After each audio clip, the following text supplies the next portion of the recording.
Assalamualaikum semuanya, kembali lagi di channel ini tentang seputar Islam. Simak video ini sampai selesai agar tidak gagal paham. 9 peninggalan Nabi Muhammad SAW. Kalian wajib tahu, simak penjelasan berikut. Berikut peninggalan Nabi Muhammad SAW yang bikin hati menjadi tambah rindu. 1. Al-Quran Mushaf Utsman. Al-Quran Mushaf Utsman adalah kumpulan wahyu yang diterima Nabi Muhammad SAW dan ditulis oleh Zaid bin Sabit. Al-Quran dan hadis ini merupakan peninggalan Rasulullah yang paling berharga karena menjadi pedoman dan tuntunan hidup semua umat muslim di dunia yang tak lekang oleh waktu. 2. Kunci Ka'bah. Peninggalan Nabi berikutnya adalah kunci Ka'bah. Berdasarkan catatan sejarah, kunci Ka'bah di Mekah, Arab Saudi, dipercayakan kepada kelompok Asyaibah atau Bani Syaibah untuk menyimpannya. Kunci Ka'bah mempunyai ukuran 35 cm yang dibungkus dengan kain hijau dan bordir berwarna emas. Kini, kunci tersebut disimpan di Istana Topkapi di sebuah ruangan bernama Pavilion of Holy Mantle dan Holy Relics. 3. Surat. Semasa hidupnya, Nabi Muhammad sering menuliskan surat. Mulai dari surat yang ditujukan kepada para raja hingga surat yang beliau tulis untuk rakyat. Contohnya selembar surat dari Rasulullah untuk Najasyi, Raja Habsah.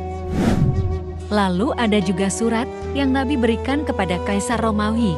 Surat bahkan dilengkapi stempel khusus Rasulullah. Ada pula surat untuk Raja Heraklius di Romawi, surat Nabi untuk Raja Makaukas, Mesir, hingga surat yang diperuntukkan Nabi kepada rakyat Oman. 4. Rambut.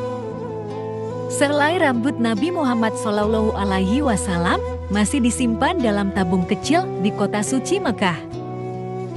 Benda peninggalan Rasulullah ini merupakan sisa dari perang Uhud, sehingga sampai saat ini masih banyak orang ingin memilikinya. Helai rambut Nabi Muhammad SAW juga dapat ditemui di dalam Museum Topkapi. Helaian ini merupakan janggut milik Nabi Muhammad SAW. Tidak hanya helai rambut, di Museum Topkapi juga menyimpan salah satu patahan gigi Nabi Muhammad SAW yang disebutkan didapat ketika Perang Uhud pada 19 Maret tahun 625. 5. Cawan atau cangkir. Benda peninggalan Rasulullah selanjutnya adalah cawan atau cangkir. Cawan terbuat dari tembaga yang mengkilap dan berbentuk cekung dengan ukiran-ukiran khas Timur Tengah di atas penutupnya. Cawan biasa digunakan Nabi Muhammad untuk minum dan membasuh wajah saat berwudu. Beliau juga membawa cawan ini kemanapun ia pergi. Benda ini masih ada di Masjid Heart of Czechnya, Rusia. 6. Sorban. Sorban Rasulullah yang disimpan di Museum Topkapi beberapa kali dipinjamkan untuk dipamerkan di Indonesia. Sorban ini sering digunakan Nabi Muhammad sewaktu masih hidup.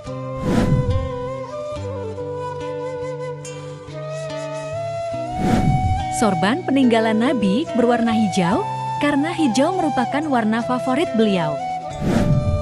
Dijelaskan juga dalam Al-Quran Surat Al-Kahf ayat 31 bahwa hijau adalah warna pakaian orang-orang di surga.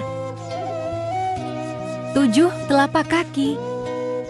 Nabi Muhammad pernah melakukan sebuah peristiwa yang kita kenal sebagai Isra Miraj dari Mekah ke Masjidil Aqsa di Baitul Maqdis, kemudian ke Sidratul Muntaha di langit ke-7. Perjalanan yang diabadikan di dalam Al-Quran ini menghasilkan perintah kepada seluruh umat Nabi Muhammad SAW. Pada perjalanan tersebut, diceritakan telapak kaki beliau meninggalkan bekas di sebuah batu. Cetakan kaki di batu tersebut lalu dipisahkan dan disimpan di tempat yang berbeda. Kedua cetakan telapak kaki Rasulullah ini, satu disimpan di Istana Topkapi, dan satu lagi di Kompleks Masjid Al-Aqsa. 8. Terompah. Benda peninggalan Nabi Muhammad berikutnya adalah terompah. Alas kaki Nabi ini terbuat dari kulit sapi dan diikat menggunakan 2 tali. Sandal ini merupakan saksi bisu perjuangan beliau ketika peristiwa Isra Mi'raj dan perang berlangsung. 9. Pedang. Pedang adalah senjata yang sering digunakan Nabi Muhammad SAW ketika melawan musuhnya di beberapa tempat. Paling populer, pedang Al-Mathur. Pedang ini dimiliki Nabi sebelum menerima wahyu pertama di Mekah. Pedang Al-Mathur merupakan pedang peninggalan dari ayah Rasulullah. Panjang pedang sekitar 100 cm, pegangannya terbuat dari emas dan berbentuk 2 kepala ular. Pedang pernah digunakan Nabi dalam beberapa pertempuran. Pedang ini sampai saat ini disimpan di Museum Topkapi, Turki. Itulah beberapa peninggalan Rasulullah. Semoga kita semua mendapatkan syafaat Nabi kita Muhammad SAW. Amin amin ya rabbal alamin. Jika ada kesalahan atau saran untuk video selanjutnya, mohon untuk ditulis di kolom komentar ya sahabat Islam. Mungkin itu dulu yang kami bahas dari kami. Semoga bermanfaat. Saya akhiri, wassalamualaikum warahmatullahi wabarakatuh.